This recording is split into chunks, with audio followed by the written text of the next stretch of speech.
गणानां त्वां गणपतिगुं हवामहे कविं कवीनामुपमश्रवस्तवं ज्येष्ठराजं ब्रह्मणस्पदान् शृण्वन्नोतिभिः सीदसादनं శ్రీమహాగణాధిపతయే నమః.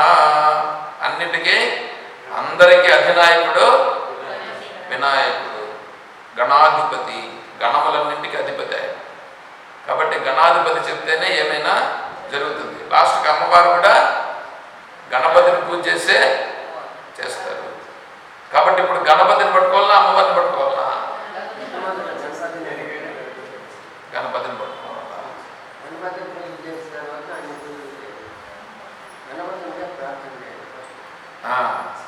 ఇప్పుడు ఇవన్నీ ఉన్నాయి కదా, ఇన్ని ఉన్నాయి. ఇంకా ఇంకొకటి ఉంది. ఇప్పుడు పరమాణువులు ఉన్నాయి.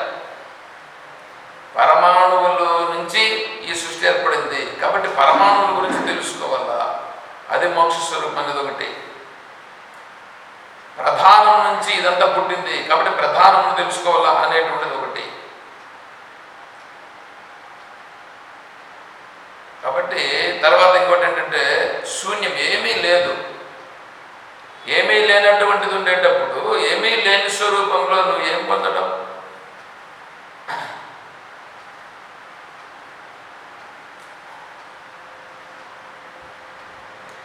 సతని అసతని రెండు ఉన్నాయి. సత్తు నుంచి ఈ జగత్తు పుట్టింది అని కొంతమంది చెప్తారు. సత్తు నుంచి జగత్తు పుట్టలేదు అని కొంతమంది చెప్తారు. అసత్తు నుంచి సత్తు పుట్టింది అని కొంతమంది చెప్తారు, అంగీకరిస్తారు. కాబట్టి సత్ నుంచి సత్తు పుట్టింది, సత్తు నుంచి అసత్తు పుట్టింది, అసత్తు నుంచి సత్తు పుట్టింది, అసత్తు నుంచి అసత్తు పుట్టింది, అసత్తు నుంచి అసత్తు పుట్టింది అనేది అది లేదు. అది ఎవరు అంగీకరించలేదు. మిగతా మూడున్నా చూడండి, ఆ మూడింటిని అంగీకరించిన సత్ పుట్టింది, సత్ నుంచి అసత్ అంటే ఉండేదాని నుంచి ఉండేది పుట్టింది, ఉండేదాని నుంచి లేనిది పుట్టింది, లేనిదాని నుంచి ఉండేది పుట్టింది, లేనిదాని నుంచి లేనిది ఏం పుట్టలేదు అని అది ఎవరు అంగీకరించిన. స్వతోవా పరతోవా ఇక్కడ ఇంకా ఆ మంత్రాలన్నీ వస్తాయి. కాబట్టి ఇది పుట్టింది సత్తు నుంచి పుట్టిందిగా, కాబట్టి సత్తును తెలుసుకోవాలనేది ఒకడు. అసత్తు నుంచి పుట్టింది కాబట్టి అసత్తును తెలుసుకోవాలనేది ఒకడు. మంత్రం ఏం చెప్తా ఉంది? ప్రమాణం ఏమిటి మనకు? తస్మాత్ శాస్త్రం ప్రమాణంతే కార్యాకార్య వ్యవస్థతో. ఏమి చేయాలన్నా ఏమి తెలుసుకోవాలన్నా శాస్త్రం ప్రమాణం. తస్మాత్ శాస్త్రం ప్రమాణంతే కార్య అకార్య వ్యవస్థతో జ్ఞాత్వా శాస్త్ర విధానోక్తం కర్మ కర్తుమిహార్హసి. భగవద్గీతలోనే ఉంది. కాబట్టి ఇప్పుడు ఇక్కడ ఏ రూపంగా ఉంటే నాకు మోక్షం పొందుతుంది, దేన్ని బట్టి నేను చెప్పాలా? పట్టుకొని పోవాలి కదా, ఏదో ఒకటి జీవిత లక్ష్యాన్ని ఒకదాన్ని ఎంచుకోవాలి కదా, ఎంచుకొని పోవాలి కదా. ఇప్పుడు నేను శివుని పట్టుకోవాలన్నా, విష్ణువుని పట్టుకోవాలన్నా, అమ్మవారిని పట్టుకోవాలన్నా, ఇవన్నీ అక్కడ ఉండగా మధ్యలో నవగ్రహాలు వచ్చి చేరుతాయి. నాకు గ్రహాలు పనిచేయట్లేదు, గ్రహాలు పనిచేయట్లేదు, ఆయన అట్లా బాగలేదు, ఈయన ఇట్లా బాగలేదు, ఈ శని ఇట్లా వచ్చింది, సూర్యుడు అట్లా వచ్చినాడు, ఈ గురుగ్రహము ఎట్లా ఉంది, పనిచేయట్లేదు. కాబట్టి వీళ్ళందరి అనుగ్రహం కావాలి. ఇంకొక ఆయన పెద్ద పీఠాధిపతి ఒక ఆయన చెప్తా ఉన్నాడు, కాళహస్తిలో పరమేశ్వరుడు ఉన్నారు కదా, కాళహస్తిలో పరమేశ్వరునికి ముందర ఒక కవచం ఒకటి పెడతారు, నవగ్రహ కవచం. అంటే ఇప్పుడు పరమేశ్వరుడు నవగ్రహ కవచాన్ని పెట్టుకొని ఈ సృష్టిని పరిపాలిస్తున్నాడు. అంటే ఇప్పుడు పరమేశ్వరుడు గొప్పడు, నవగ్రహాలు గొప్పగా? నవగ్రహాలు గొప్పవని ఆయన పీఠాలతో చెప్తున్నాడు. అట్లాంటి వాళ్ళంతా చెప్తున్నారు. ఇప్పుడు ఈ మంత్రాన్ని నేనేం చేయాలా? ఈ మంత్రంలో ఏం చెప్తాంది చూడండి. ఈ మంత్రం ఏం చెప్తుంది? ఎప్పుడైతే ఏమంటే ఇప్పుడు ఇవన్నీ ఉన్నాయి కదా, ఇవన్నీ ఏంటంటో ఇవన్నీ చెప్పుకున్నాం కదా, సూర్యుడు, చంద్రుడు, నక్షత్రాలు, ఇంకా గ్రహాలు, ఇంకా అమ్మవారు, ఇవన్నీ అక్కడ ఉన్నాక రాముడు, కృష్ణుడు, గోవిందుడు, ఇప్పుడు మళ్ళా కలియుగ ప్రత్యక్ష దైవము, మళ్ళా అయ్యప్ప స్వామి, షిరిడి సాయిబాబా, ఎంతమంది వచ్చేస్తున్నారు తెలుసా ఇప్పుడు దేవతలు?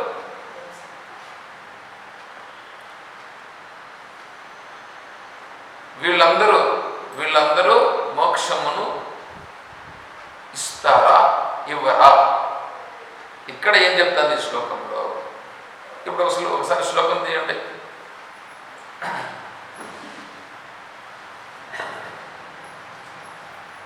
పదవ పేజీ. యదా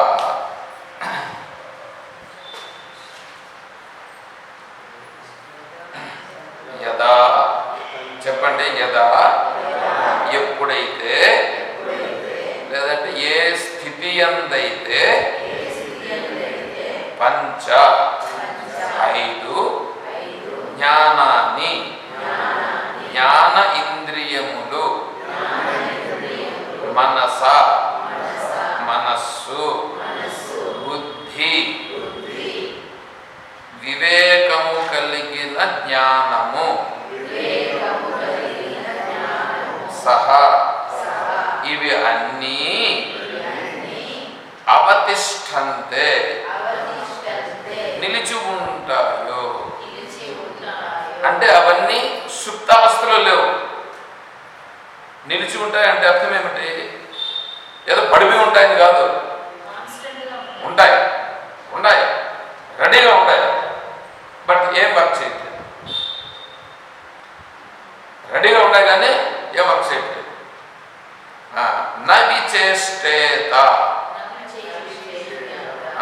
చేష్టలన్నీ ఉడిగి, చెప్పండి, చేష్టలన్నీ ఉడిగి ఉండుట. తమ్ అంటే ఆ స్థితిని, యదా అన్నాడు కదా, ఏ స్థితిలో అయితే అని అన్నాడే, ఆ స్థితిని ఆహుహు చెప్పెదరు. ఏమని? పరమా ఉత్కృష్టమైన అనగా మోక్షము అని, గతిం అంటే స్థానము అని చెప్పెదరు. ఇప్పుడు ఈ శ్లోకంలో ఏముంది? మోక్షం గురించి చెప్పినారు కదా ఇక్కడ. అంటే ఏ స్థితిలోనైతే, అంటే ఏ స్థితిలో అయితే జ్ఞానేంద్రియాలు ఉండాలి, మనస్సు ఉండాలి, బుద్ధి ఉండాలి, కానీ చేష్టలేమి చేయకున్నాం. అట్లాగని అవేమైనా తెలియనివా? అంత పర్ఫెక్ట్గా ఉంటాయి, అంత పర్ఫెక్ట్గా ఉండాలా, తెలుస్తూ ఉండాలా. ముక్కుకు వాసన తెలుస్తూ ఉంటుంది, కానీ పర్ఫెక్ట్గా ఉంటుంది, దాని గురించి వికారం లేదు. దాని వివరణ వస్తుంది. మీరు ముక్కు అని అన్నారు కాబట్టి నేను అందుకోసం ఒకటి మాత్రం చెప్పా ఇక్కడ. చూడండి ఎట్లా ఉందో. ఏమంటే ఇప్పుడు ఈ మంత్రం, ఇది మంత్రం, ఉపనిషత్ మంత్రం. ఇప్పుడు ఉపనిషత్ మంత్రమును మీ ముందర పెట్టినాం, మేము మీ ముందరకి ఇచ్చినాగా, మీరందరూ పారాయణం చేశారుగా. మీరు ఎంతకాలంగా పారాయణ చేశారు ఈ మంత్రాన్ని? చేశారా లేదా? ఇంతకు ముందంతా కూడా కనీసం 30 సంవత్సరాల నుంచి పారాయణ చేశారుగా, చేశారు. అంతకుముందు పెద్దవాళ్ళందరూ కూడా పారాయణ చేశారు ఇక్కడ. ఏమంటే ఇప్పుడు పారాయణ చేసినప్పుడు, అప్పుడు మనకు తెలుసో తెలియకో పారాయణ చేసినామంటే ఇప్పుడు దీన్ని అంగీకరించినాక మహాత్ములందరూ కూడా అంగీకరించారుగా. సరే, ఇప్పుడు దీన్ని అంగీకరిస్తే ఇప్పుడు చెప్పుకున్నాం ఇవన్నీ ఏమైనా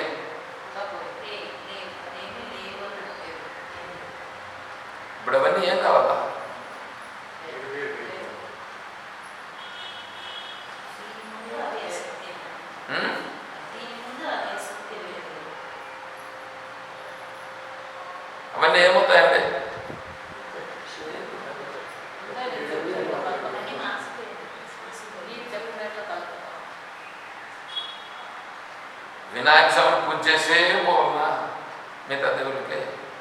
ఇప్పుడు ఇది ఈ శ్లోకం చెప్తే ఏమైపోయింది? ఇప్పుడు స్వరూప స్థితిలో అనేటప్పుడు అనేటువంటి తెలిసినందుకు ఇప్పుడు వినాయక స్వామిని ప్రార్థన చేయాల. వినాయక స్వామిని రావణాసుడు ప్రార్థన చేయకుండా వినాడు కాబట్టి శివలింగం మధ్యలో ఏమైపోయింది? తెస్తూ మధ్యలో పోయి. అంటే వినాయక స్వామి ప్రార్థన చేయకుండా పోతే అన్ని విఘ్నాలే. చూడండి ఎట్లా ఉందో. వీటన్నింటిని ఏమనాలి?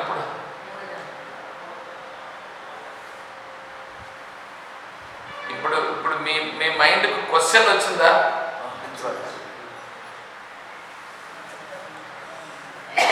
దీన్ని నమ్మాలా లేదా దాన్ని నమ్మాలా?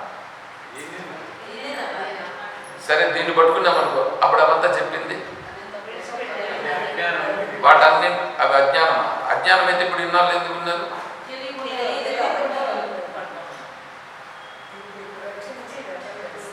అంటే ఇప్పుడు విష్ణుని ఆరాధించకూడదా? శివుని ఆరాధించకూడదా?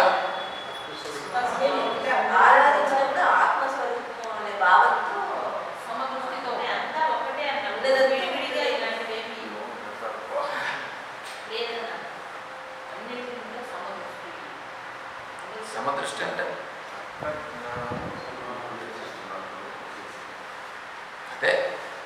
అదే గజేంద్ర మోసం అనుకుంటున్నాను. గజేంద్రకి మోసం వచ్చినాము కానీ ఈ మీ తత్వం అంటే గజేంద్రకి మోసం రాగా మకరానికి మోసం వచ్చింది.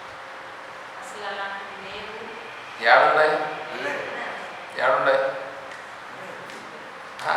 గజేంద్రుడు ఏడున్నాడు, మకరం ఏడుంది. ఆ మకరం అంటే ఏంటి, గజేంద్రుడు అంటే ఏంటి, ఇవన్నీ తెలుసుకోవాలి. భాగవతంలో ఎక్కడ డీటెయిల్గా గజేంద్ర మోసం ఉందే కానీ పద్యాలు ఉన్నాయి కానీ.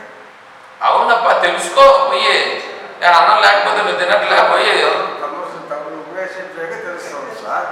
దాని ముందు తెలియదు. కరెక్టే చెప్తాను. నేను కూడా కాదని చెప్పట్లేదు. మీరు దాని గురించి ఏమైనా ప్రయత్నం చేస్తున్నారా? దాని గురించి ప్రయత్నం చేయట్లా. దాని గురించి ప్రయత్నం చేయకపోగా వేరే వాళ్ళు ఏదన్నా చెప్పితే దాన్ని చూడు ఎట్లా చెప్తున్నాడు వీడు. అట్లాంటి వాళ్ళ దగ్గరికి పోయి మనం వినేదే. ఈడ వినేసి పోయి ఇక్కడి నుంచి అక్కడ కూర్చొని చెప్తారు. మళ్ళా అక్కడ కూర్చొని కూడా ఏం చెప్తారంటే ఆడంతా దాన్ని పెడర్థాలని చెప్తారండి, వ్యతిరేక అర్థాలని చెప్తారండి అని ప్రచారం చేస్తారండి.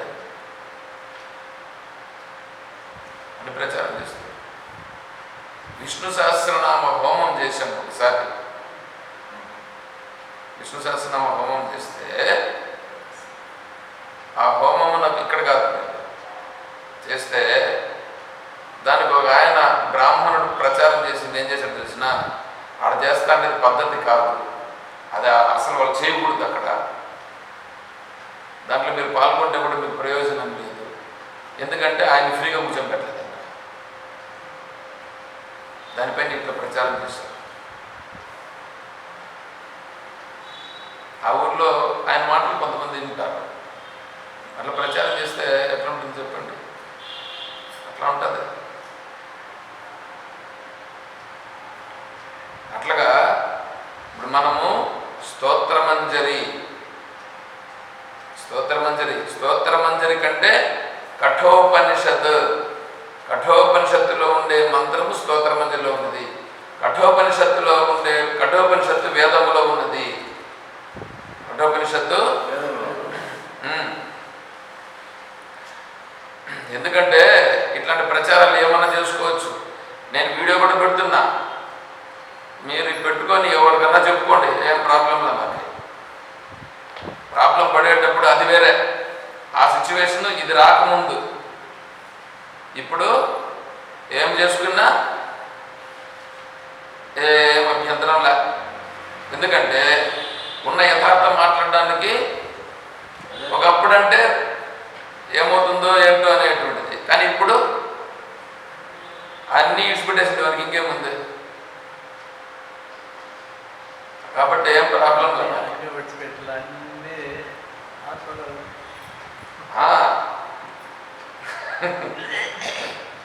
కాబట్టి అట్లా కూర్చుని గురువులు చెప్తేనే మాకు ఆ తత్వజ్ఞానం అర్థం అవుతుందని దాంతో ఉంటే ఇళ్ళగా అర్థం కాదు కదా సార్. చదువుతాము చదువుతున్నాము దాంతో ఉండే అర్థం తెలుసుకుంటున్నాము. విచారం చేసినప్పుడు కొద్దిగానైనా విచారణ అట్లా గురువు చెప్పలే కానీ ఇప్పుడు కరెక్టే, మీ ప్రయత్నం కూడా కొద్దిగా ఉండాలి కదా. మీ ప్రయత్నం కూడా కొద్ది. ఇప్పుడు అర్థం ఉందంటే అర్థం ఏం చేస్తుంది? అర్థం నిన్ను చూపిస్తుంది అంతేగా. అర్థం ముందరకు పోయి నువ్వు నిలబడుకుంటే అర్థమా నన్ను అలంకారం చెయ్యి అంటే అలంకారం చేస్తుందా? అర్థం ఉంటుంది, నువ్వేం చేయాలా? నువ్వు ఉపయోగించి నువ్వు ప్రయత్నం చేస్తే అర్థము నీకు చూపిస్తుంది. అర్థం నీకు చూపిస్తుంది నువ్వు ప్రయత్నం చేస్తే. అలాగే ఉపనిషత్తులు ఉన్నాయి, భాగవతం కూడా ఉంది. భాగవతంలో ఉండేటప్పుడు కూడా మనం కూడా ఆలోచన చేయాలి కదా. ఆలోచన చేయాలి కదా. గుడ్డిగా నమ్మాను. నేను ఒకసారి శివాలయానికి వెళ్ళాను శివరాత్రి. వెళ్ళి అక్కడ ఉండేటువంటి పూజారి ఉంటాడు చూడండి, పురోహితుడిని అడిగాను. పురోహితుని ఏమన్నాడంటే, ఎందుకంటే శివరాత్రి కదా, స్వామి నాకు చిన్న డౌట్ స్వామి, ఏం చెప్పండి అన్నాడు. శివరాత్రి రోజు ఇప్పుడు ఉంటే పరమేశ్వరుడు మోక్షం ఇస్తారని చెప్తారు కదా, ఇప్పుడు పరమేశ్వరుడు మోక్షం ఇస్తాడా లేకపోతే విష్ణువు మోక్షం ఇస్తాడా అని చెప్పాడు ఇక పొంగనూరులో శివాలయంలో. ఏమంటే ఇట్లాంటి వద్ద నన్ను అడగద్దండి, పోండి ఇక్కడి నుంచి.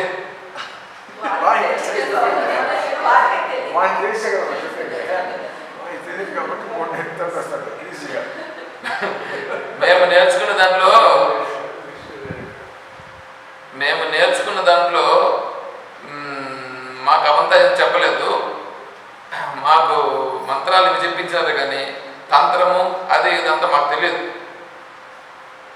మీరు వచ్చి మమ్మల్ని డిస్టర్బ్ చేయొద్దండి అందాను. ఏం చేయాలా? సరే, ఇప్పుడు విష్ణువు మోక్షం ఇస్తాడా శివుడు మోక్షం ఇస్తాడా మీరు చెప్పండి. మనం అనుకుంటున్నాం కదా ఇప్పుడు శివాయ విష్ణు రూపాయ శివరూపాయ విష్ణువే శివస్య హృదయోర్ విష్ణువు విష్ణోస్య హృదయం శివ అని ఒక మంత్రం ఉన్నది. ఆ మంత్రాన్ని ఒక పీఠాధిపతిని వీళ్ళు పోయి అడిగారు. ఒక పీఠాధిపతిని వీళ్ళు వెళ్ళి అడిగితే ఆ పీఠాధిపతి ఏమన్నారంటే, మా సిద్ధాంతంలో అవి లేవండి, మా విష్ణువు గొప్ప, అంతేగాని శివుని గురించి ఏం లేదండి అని ఒక పీఠాధిపతి గారు చెప్పారు. ఇప్పుడు చెప్తా ఉండేవాళ్ళు పెద్దవాళ్ళు కదా, పెద్దవాళ్ళు చెప్పినప్పుడు మనమంతా ఏం చేయాలి? మనకేమైనా తెలుసా? ఇప్పుడు ఆ మహాత్ముడు చెప్పింది నమ్ముతామా లేకపోతే ఇంకెట్లా ఉంటుంది చెప్పండి? అట్లాగే చెప్పారు. అంతెందుకు, యజ్ఞం చేస్తుంటారు అనుకోండి, యజ్ఞం చేసేటప్పుడు శివుని గురించి వస్తుందని అనుకోండి. శివుని గురించి వస్తే శివునికి ఆహుతులు సమర్పించాలి. శివునికి ఆహుతులు సమర్పించిన తర్వాత ఏం చేస్తారు తెలుసా వీళ్ళు? ఆచమనం. ఎందుకంటే శివుడు ఎక్కడ ఉంటాడు? శ్మశానంలో ఉంటాడు. శ్మశానంలో ఉండేవాడిని కదా ఇప్పుడు ఇచ్చినారు. శ్మశానంలో ఉండేవాడిని తెలుసుకుంటే ఏమవుతుంది? శ్మశానానికి ఎవరు పోతారు? చనిపోయిన వాళ్ళు కదా పోతారు. కాబట్టి ఇప్పుడు స్మరించింది ఎవరిని? శివుణ్ణి. శివుని అంటే శ్మశానంలో ఉండేవాడిని స్మరించిన. కాబట్టి దోషం, ఆ దోషం పోయేదానికి ఆచమనం. చూడండి ఎట్లా ఉందో. ఇప్పుడు శివపురాణము ఉండదు కదండి, శివపురాణం ఉంది కదా. ఈ శివపురాణం ఎలా వచ్చిందని చెప్పారంటే, స్వామీజీ నేను చూసింది కాదు, నేను అంత పరిశోధన చేసిన వాడిని కాదు, కానీ శివపురాణం నా దగ్గర కూడా ఉంది. దేవి పురాణం కూడా తెచ్చిపెట్టుకున్నాను. శివపురాణము, దేవి పురాణము, విష్ణు పురాణము ఒరిజినల్ నాకు దొరకలేదు కానీ మామూలు ఇది తెచ్చిపెట్టుకున్నాను. విష్ణు పురాణం కూడా ఉన్నది కాళహస్తిలో చూసినాను. ఇవంతా ఎందుకు లేబ్బా నాకు అని చెప్పేసి నేను సైలెంట్ గమనించి పెట్టేసాను. మళ్ళీ వీటిని ఇప్పుడేంటంటే దీంట్లో మీకు ఒకటి చెప్తానండి, ఖండన ఖండన కాద్యం అని ఒకటి ఉంటుంది. ఖండన ఖండన కాద్యం అని అంటే ఏమంటే శ్రీహర్షుడు అనేటువంటి అతనేమో రాశాడని అంటారు.